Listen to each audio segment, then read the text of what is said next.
अगर मैंने नूर को अपने साथ रख लिया तो मैं बेकार हो जाऊंगा और मेरा तुम्हारा साथ छूट जाएगा, ये मुझे मंजूर नहीं। दूसरी सूरत यह है कि नूर हमारे साथ चले, शायद ये उसे मंजूर ना हो, लेकिन तुम्हें एक बात बताऊं खानू, नूर अगर हमारा साथ दे तो हमारा काम बहुत आसान हो सकता है। हम पहाड़ों को अपने आगे झुका सकते हैं। नूर मेरे लिए हर कुर्बानी देगी, मुझे उसके साथ उस्तादी खेलनी पड़ेगी। मैं ये भी जानता हूं कि जहां उसे शक हुआ कि मैं उसे धोखा दे रहा हूं, वो मुझे भी ख़त्म कर देगी। ये तो बात की बातें हैं, मैंने कहा। पहले तो ये सोचना है कि इन 6 आदमियों को ख़त्म करने के लिए हमने जो स्कीम बनाई है ये कामयाब भी होगी या नहीं। मुझे उम्मीद है कि हम कामयाब हो जाएंगे।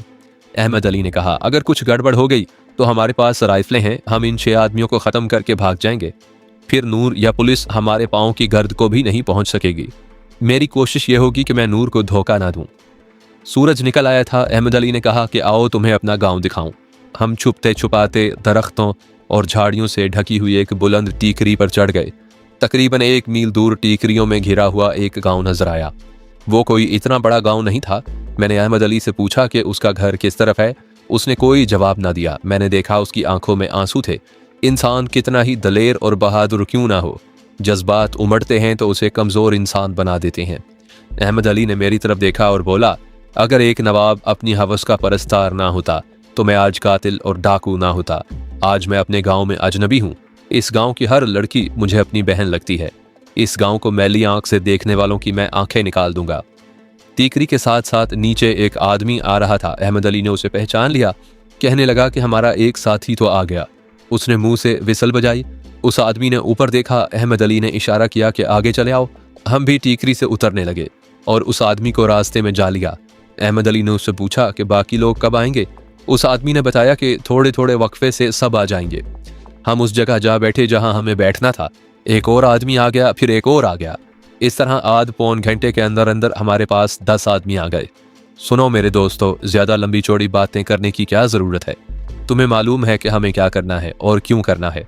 जब पुलिस के उन 6 आदमियों को खत्म करके तुम वापस जाओगे तो गांव में ये मशहूर कर देना कि पुलिस चली गई है।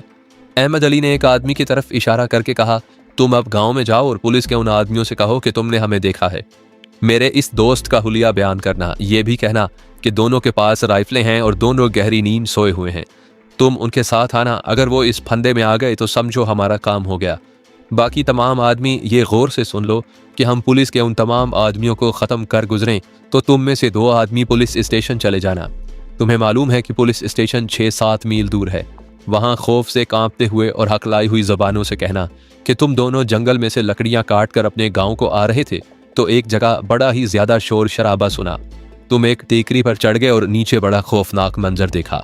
12-14 आदमी जिनके सर और चेहरे काले कपड़ों में लिपटे हुए थे, खंजरों और तलवारों से पुलिस के उन 6 आदमियों को कत्ल कर रहे थे जो तुम्हारे गांव में अहमद अली के फरार की तफ्तीश करने आए थे। फिर तुम कहना कि तुम इतने डरे कि गांव में भी नहीं गए और सीधे थाने आ गए। ये ख्याल रखना कि जो आदमी पुलिस के इन 6 आदमियों का हमारे मुतल्लिक बताने जाएगा उसका गांव में किसी को पता ना चले कि यह आदमी पुलिस को साथ ले गया था। पुलिस को इतला देने वाला आदमी गांव को रवाना हो गया। एक आदमी को अहमद अली ने उस टीकरी पर भेज दिया जहां थोड़ी देर पहले मैं और अहमद अली उसके गांव को देख रहे थे। उसके जिम्मे यह काम था कि पुलिस के आदमियों को आता देखे तो हम सबको इत्तला दे दे। इस दौरान अहमद अली ने जो कागज़ और पेंसिल मंगवाई थी वो उन आदमियों से मांगी। उस आदमी ने पुराना सा एक कागज़ और एक पेंसिल अहमद अली को दे दी। अहमद अली ने बंगाली ज़बान में उस पर एक तहरीर लिखी जो उसने मुझे पढ़कर सुनाई। उसने लिखा था, पुलिस के इन 6 आदमियों को मैंने और मफरूर ASI खान मोहम्मद ने अपने गिरोह के हाथों कत्ल करवा दिया है। मेरे गांव में पुलिस का जो भी आदमी आएगा उसका यही अंजाम होगा। इन 6 आदमियों ने इस गांव में उनके सीधे साधे लोगों पर बहुत जुल्म किए हैं। हमने उन्हें पूरी सज़ा दी है। हम जा रहे हैं, हमारे पीछे आओ। गांव के मासूम लोगों को तंग ना करो। हम अपनी बनाई हुई स्कीम के मुतल्लिक बातें करते रहे।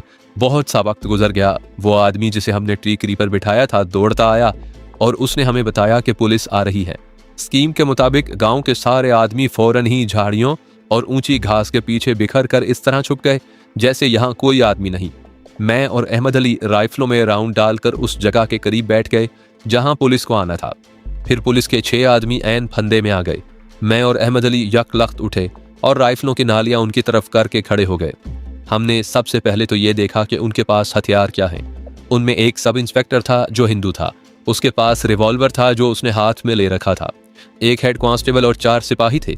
उनके पास लाठियां थी, 2 ने हथकड़ियां उठा रखी थी। राइफलें फेंक दो, हिंदू सब इंस्पेक्टर ने ललकार कर कहा। काफिर के बच्चे, मैंने सख्त गुस्से के आलम में कहा, अपने रिवॉल्वर से खुद ही अपने आप को गोली मार लो, तुम्हें आखिर मरना ही है। वो कुछ और बोलने भी ना पाया कि दाएं बाएं और पीछे से झाड़ियों और घास से 10 आदमी निहायत तेजी से उठे और पेशतर इसके कि पुलिस के ये आदमी समझ पाते कि क्या हुआ है, तलवारों और खंजरों ने उन्हें काट दिया। उनमें जो जख्मी तड़प रहे थे उनकी गर्दनों पर तलवारें मारी गईं ताकि वो जल्द खत्म हो। अहमद अली ने अपने सब आदमियों से कहा कि फौरन नदी पर पहुंचो, अपने कपड़े धो डालो और हथियारों को भी साफ कर लो, और जिस तरह तुम अकेले अकेले यहाँ आए थे उसी तरह अकेले अकेले किसी और तरफ से गांव में चले जाओ। अहमद अली ने बंगाली जबान में लिखा हुआ कागज सब इंस्पेक्टर की बेल्ट में उड़स दिया और मुझे कहने लगा कि चलो खानू। गांव के आदमी नदी की तरफ चले गए थे। उनमें से 2 आदमियों को पुलिस स्टेशन तक जाना था। हम दोनों वहां से एक तरफ को चल पड़े। हम बहुत तेज तेज जा रहे थे। पुलिस के आने तक हमें उम्मीद थी कि हम कम से कम 15 मील दूर निकल जाएंगे। अभी बमुश्किल कोई 2 मील ही गए होंगे कि एक तरफ से नूर हमारे सामने आ गई। उसकी सांसें उखड़ी हुई थीं, वो दौड़ती हुई आई थी। फरेबी, मकार, उसने चीखती हुई आवाज में कहा। मुझे छोड़कर जा रहे थे। अहमद अली दुबक कर रह गया था। वो वाकई नूर को छोड़कर जा रहा था, लेकिन वो जबान की हेरा फेरी का माहिर था। तो मुझे फांसी चढ़ाकर दम लोगी, अहमद अली ने कहा। तुम जानती नहीं हो मैं क्या करके आ रहा हूँ। 2 आदमी थाने चले गए हैं, पुलिस आती ही होगी। पुलिस इतनी जल्दी नहीं आ सकती, नूर ने कहा। मैं तुम्हें ज्यादा नहीं रोकूंगी। अगर मुझे साथ नहीं ले जा रहे तो तुम्हारे पास राइफल है, मुझे गोली मार दो। जब तक जिंदा हूं तुम्हारा साथ नहीं छोड़ूंगी। मेरे साथ डाके डालोगी, अहमद अली ने गुस्से से कहा। मैं जहां जहां भागता फिरूंगा तुम भी मेरे साथ रहोगी। हर हाल में तुम्हारा साथ दूंगी, नूर ने कहा। डाके डालूंगी, कत्ल करूंगी, तुम लोगों को लूटते फिरना, मुझे 1 पैसा ना देना, मुझे सिर्फ तुम्हारी जरूरत है। अहमद अली ने गहरा सांस लिया और बोला, चलो। नूर हमारे साथ चल पड़ी। हम चले जा रहे थे। आगे अहमद अली था, पीछे नूर और उसके पीछे मैं था। नूर की चाल नगोमी जैसी थी, उसका कद काट भी नगोमी जैसा था, हुस्न भी उसी जैसा था। दोनों एक ही खित्ते की रहने वाली और इन्हीं जंगलों की परवरदा थीं। मगर दोनों में बहुत बड़ा फर्क था, जो सिर्फ ये नहीं था कि नूर मुसलमान थी और नगोमी मुसलमान नहीं थी। फर्क मोहब्बत का था। नगोमी के दिल में रुपए पैसे और शहरी जिंदगी का प्यार पैदा हो गया था और नूर के दिल में एक इंसान का प्यार था। उस इंसान के लिए वो भूखी मरने को तैयार थी, फांसी चढ़ने को तैयार थी, और मोहब्बत ही उसकी कुव्वत थी। लालच में कोई ताकत नहीं होती, बल्कि लालच इंसान की कुव्वत को कमजोर कर देता है। अहमद अली बड़ा ही दलेर और बड़ा ही अक्लमंद आदमी था, मगर उसकी नीयत में फतूर था। इसी का नतीजा था कि वो कमजोर सी एक औरत के आगे मजबूर और बेबस था। अहमद अली के रास्ते में कोई मुझ जैसा तनोमंद आदमी आ जाता तो वो उसे कत्ल कर देता। नूर ने आगे होकर अहमद अली की पीठ पर जोर से हाथ मारा। अहमद अली ने पीछे मुड़कर देखा। मुझे अपना बोझ न समझना, नूर ने कहा। मेरी वजह से अपना कोई कदम रोक ना लेना। दिल में जो बात आए वही जबान पर लाना। कहीं से भागना पड़ा तो मुझे पीछे छोड़कर ना भाग जाना। तुम जुबान को काबू में रखो और चलती चलो, अहमद अली ने कहा। अच्छा, नूर ने कहा। मुझे सिर्फ ये बता दो कि तुम जरूर डाके ही डालोगे। तुम शरीफों का कोई काम धंधा नहीं कर सकते। नहीं, अहमद अली ने कहा। चुप करके चलती आओ। अच्छा, मैं चुप रहूंगी, नूर ने कहा। सिर्फ ये बता दो कि तुम्हारा कोई ठिकाना तो होगा ना।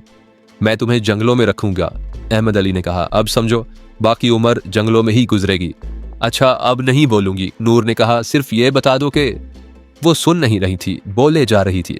अहमद अली इतनी खुद एतमादी से चला जा रहा था जैसे इस रास्ते से कई बार गुजरा हो। सूरज नीचे जा रहा था। हम पहाड़ियों में दाखिल हो गए। कहीं कोई गांव नजर नहीं आता था। ऐसे लगता था जैसे ये इलाका अंग्रेज के कानून से आज़ाद हो। पहाड़ियों से घूमते मुड़ते हम खुले इलाके में आ गए और सूरज पहाड़ियों के पीछे छुप गया। पहाड़ियों और जंगलों में शाम सूरज गरूब होने से पहले ही आ जाती है। 2 मील और, अहमद अली ने कहा। वो गांव करीब आ रहा है जहां हमें रात गुजारनी है। हम जब उस गांव में दाखिल हुए तो रात तारीख हो चुकी थी। ये भी अहमद अली के गांव की तरह ज्यादा बड़ा गांव नहीं था। कुछ घर बांसों के बने हुए और कुछ पत्थरों के मालूम होते थे। हम गांव के बाहर से जा रहे थे। अहमद अली एक ऐसे मकान के सामने जा रुका जो गांव से जरा अलग था। पहली दस्तक से ही दरवाजा खुल गया। अहमद अली ने अपना नाम बताया ही था कि दरवाजा खोलने वाला उसके गले लग गया। बिछड़े हुए 2 दोस्त मुद्दत के बाद मिले थे। हम अंदर गए। वो अधेड़ उम्र का आदमी था। बाम उसका नाम था। मजहब शायद कोई नहीं था। अगर वो अहमद अली का गहरा दोस्त था तो उसका कोई मजहब हो ही नहीं सकता था। वो जिस्म का दुबला पतला और जबान का बड़ा तेज था। बार बार नूर को देखता था और उसके होंठों पर मुस्कुराहट आ जाती थी। ना अहमद अली ने उसे बताया, ना उसने पूछा कि ये औरत कौन है। वो दूसरे कमरे में चला गया। वापस आया तो उसके हाथ में शराब की एक बोतल और 4 छोटे छोटे गिलास थे। उसने चारों गिलासों में थोड़ी थोड़ी शराब डाली और बोला, लो भाइयों, तू भी एक गिलास उठा ले। उसने नूर से कहा। अहमद अली ने हाथ आगे किया तो नूर बोली, अहमद हाथ पीछे रखो। और उसने मेरी तरफ देखकर कहा, और तुम भी हाथ आगे ना करना। उठा ले यार, उठा ले, अहमद अली ने मेजबान से कहा। नूर ने मुझे और अहमद अली को शराब ना पीने दी। बाम ने अहमद अली से पूछा कि कहाँ का इरादा है। ऐसे मालूम होता था जैसे बाम हमारे मुतल्लिक सब कुछ जानता था। अहमद अली ने उसे बताया कि अभी सोचा नहीं कि ठिकाना कहाँ होगा। बोझ उतार दो ना, बाम ने कहा। तुम संभाल लोगे मेरा बोझ, अहमद अली ने कहा। क्यों नहीं, बाम ने कहा, तुम बात तो करो। कौन से बोझ की बात कर रहे हो, नूर ने पूछा। क्या ये बोझ नहीं कि पुलिस हमारे पीछे फिर रही है, अहमद अली ने कहा। बाम हमारा बोझ उतार सकता है। ये हमें ऐसा ठिकाना बताएगा जहां हम अपना काम करते रहेंगे, लेकिन पुलिस हम तक नहीं पहुंच सकेगी। उसके बाद बाम के साथ बातें होती रहीं और वो ये कहकर उठा कि हमारे लिए खाने का इंतजाम करने जा रहा है। उसने अहमद अली से कहा कि तुम भी साथ चलो। अहमद अली उसके साथ बाहर चला गया। तुम्हारे दोस्त अहमद अली पर मुझे एतबार नहीं, नूर ने कहा। मेरी बदकिस्मती ये है कि ये मेरे दिल को अच्छा लगता है। एक बात बताओ नूर, मैंने पूछा। तुम मुसलमान हो, जंगली लड़की नहीं हो, लेकिन तुम्हारी हरकतों और बातों से पता चलता है कि तुम जंगलों में पैदा हुई हो और तुम्हारी कोई आदत अच्छी नहीं। हाँ, मैं मुसलमान हूँ, उसने तेज तरार लहजे में जवाब दिया। गांव के जो मर्द मेरे पीछे पड़े रहते हैं वो भी मुसलमान हैं। तुम कहना चाहते हो कि मैं मुसलमान हूँ इसलिए मुझे ऐसी हरकतें नहीं करनी चाहिए जैसी मैं कर रही हूँ। तुमने मेरी इस हरकत को भी बुरा समझा होगा कि मैं अहमद अली के पीछे घर से भाग आई। तुम उन आदमियों से तो नहीं कहोगे कि तुम मुसलमान होकर एक मुसलमान लड़की के पीछे पड़े रहते हो। सुन खानू, अगर गैर मर्द के साथ ही झक मारनी है तो उसके साथ क्यों ना झक मारूं जो मेरे दिल को अच्छा लगता है। वो अहमद अली है, लेकिन ये भी मेरा खामिन नहीं। इससे पूछ लो कि मेरी और इसकी मोहब्बत कैसी है। आसमान के सितारों की तरह साफ और शफाफ। इंसान जानवर तो नहीं होता ना खानू। मोहब्बत का वही मतलब तो नहीं जो तुम समझते हो। तुम हट्टे कट्टे जवान हो, खूबसूरत भी हो, तुम्हें औरतें पसंद करती होंगी, लेकिन मुझे तुम सिर्फ इसलिए अच्छे लगते हो कि तुम अहमद अली के दोस्त हो और मौत के मुसाफिर हो। तुम परदेसी हो, इसलिए मैं तुम्हारी खिदमत करूंगी, लेकिन मुझे एक औरत समझकर मेरे जिस्म को हाथ लगाओगे तो फिर सारी उम्र किसी औरत के करीब जाने की जरूरत नहीं करोगे। क्या करोगी? मैं तुम्हारे दांत तो नहीं तोड़ सकूंगी, लेकिन कुछ करूंगी जरूर, उसने कहा। याद रखोगे सारी उम्र, लेकिन मुझे मालूम है कि तुम मुझे बुरी नजर से नहीं देखोगे। मैं तुम्हें बता रही थी कि मैंने अहमद अली के सिवा किसी और के साथ शादी करने से इनकार कर दिया तो गांव के जवान मर्दों ने मुझ पर जाल फेंकना शुरू कर दिए। मैंने हर किसी का मुंह तोड़ा और फिर मैं मर्दों के साथ मर्द बन गई। कोई मुझे ऐसी वैसी नजर से देखता था तो मैं उसके गले पड़ जाती थी। मैं ढीठ हो गई, फिर मैं मुंह फट हो गई और फिर मैं दलेर हो गई। अब देख लो मैं क्या हूँ। औरत अपने आप को औरत समझती रहती है तो कमजोर रहती है। अहमद अली और बाम वापस आ गए। मालूम नहीं कहाँ से वो दाल भात ले आए थे। हम सारा दिन चलते रहे थे। पेट भरते ही ऊँग आने लगी और मैं लेट गया। लेटते ही आंख लग गई। रात शायद आधी गुजरी होगी कि अहमद अली ने मुझे जगाया। कमरे में दिया जल रहा था। अहमद अली और नूर खड़े थे। मैं समझा कि सुबह हो गई है और आगे चलना है, लेकिन नूर फुंकार रही थी। उसने गरज कर मुझे कहा, उठो और चलो। उठो खानू, अहमद अली ने इत्मीनान से कहा। हमें फौरन यहाँ से निकलना है, अभी रात बाकी है। सुबह होने तक हमें बहुत दूर निकल जाना चाहिए। क्यों? मैंने उठते हुए पूछा। पुलिस का खतरा है। नूर ने अपने दोनों हाथ मेरे आगे कर दिए। मैंने देखा कि उसके हाथ लाल सुर्ख थे। ये क्या है? मैंने झुंझुला कर पूछा। फौरन बताओ, तुम चुप क्यों हो अहमद अली? मुझसे सुन लो, नूर ने कहा। तुम जल्दी सो गए थे। बाम ने अहमद अली को इसी कमरे में सोने को कहा और मुझे साथ वाले कमरे में सुला दिया। वहां चारपाई थी। बाम ये कहकर चला गया कि वो कहीं और सोएगा और सुबह आएगा। मैं गई। अभी थोड़ी देर पहले मुझे किसी ने जगाया। मेरी आंख खुली तो वो मेरी चारपाई पर बैठ गया। अंधेरा था। मैं समझी अहमद अली है, लेकिन वो बाम था। मैं उठ बैठी और उसे कहा कि वो यहाँ से चला जाए। उसने कहा कि वो यहीं रहेगा और मुझे भी यहीं रखेगा। मैंने कहा कि मैं तुम दोनों को जगा लूंगी। बाम ने कहा कि अहमद अली तुम्हें मेरे हाथ भेज चुका है और उसने रकम ले ली है। तुम सोई हुई होगी तो वो दोनों यहाँ से निकल चलेंगे। वो शराब के नशे में बदमस्त था। कहने लगा कि तुम अब मेरी हो, और उसने मुझे कंधों से पकड़कर लिटाने की कोशिश की और उसने एक नंगी बात भी कह दी। मैंने दाएं हाथ से उसकी गर्दन पकड़ ली। मेरे नाखून जरा लंबे थे। गर्दन मेरी हाथ से छुड़ाने के लिए वो पीछे हटा तो मेरी उंगलियां फिसल कर उसकी शह रग पर आ गईं। मैं सख्त गुस्से में थी। मैंने पूरी ताकत से उंगलियां दबाईं तो मेरे नाखून उसकी शह रग में दाएं और बाएं से दाखिल हो गए। मुझे जो गुस्सा इस अहमद अली पर था वो भी बाम पर निकाला। मैंने दूसरे हाथ की उंगलियां भी उसकी शह रग में उतार दी। वो फर्श पर पीठ के बल गिरा। मैं उसके पेट पर चढ़ बैठी। मेरी उंगलियां गहरी उतरती गईं। उसका खून उबल उबल कर निकलता रहा। उसका तड़पना बंद हो गया। मैंने अपनी उंगलियां निकाल ली। इधर आकर मैंने अहमद अली को जगाया और उसे कहा कि दिया जलाओ, आओ तुम भी देख लो। नूर ने दिया उठाया और साथ वाले कमरे में गई। मैंने उधर जाकर देखा, वहां खून ही खून था और उस खून में बाम की लाश पड़ी थी। हमें वहां से जल्दी निकल जाना चाहिए था। मैंने अहमद अली को देखा, वो चुप खड़ा था। बातें करने का वक्त नहीं था। ये मर गया है। मैंने अहमद अली से कहा, देख क्या रहे हो, गांव वाले सोए हुए हैं, चलो निकलो यहाँ से। अहमद अली ने नूर के हाथ से दिया ले लिया। हमने अपनी अपनी राइफलें उठाई, दिए को फूंक मारी और वहां से निकल गए। गांव पर मौत की खामोशी तारी थी। बाकी रात चलते गुजर गई। हम खामोश रहे। सुबह तलू हुई तो हम ऐसे इलाके में थे जहां जंगल घना नहीं था। हम ऐसी जगह बैठ गए जहां हमारे पीछे चट्टान और आगे झाड़ियां थी। अहमद अली, मैंने उससे पूछा, तुमने नूर को बेचकर बाम से रकम ली थी? उसने जेब से बहुत से नोट निकाल कर मेरे आगे फेंक दिए और गहरी आह ली। मैंने नूर को देखा। उसकी आंखों में खून उतरा हुआ था।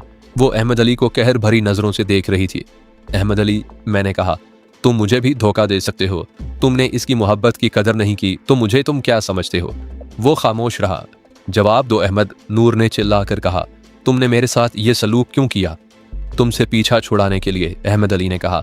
मैं जहां जाऊंगा वहां तुम्हें नहीं ले जा सकता। मैं तुम्हें अपने पांव की जंजीर नहीं बना सकता। मैंने यही तरीका बेहतर समझा, लेकिन बाम ने शराब के नशे में जल्दबाजी की। मैंने उसे कहा था कि 2-3 दिन तुम्हें बांध कर रखे। क्या तुमने मुझे बिकाऊ माल समझ लिया था? नूर ने कहा और उसके आंसू बहने लगे। इससे बेहतर था कि जंगल में मुझे कत्ल करके फेंक आते। अब तुम्हें कहीं नहीं फेंकूंगा नूर, अहमद अली ने कहा।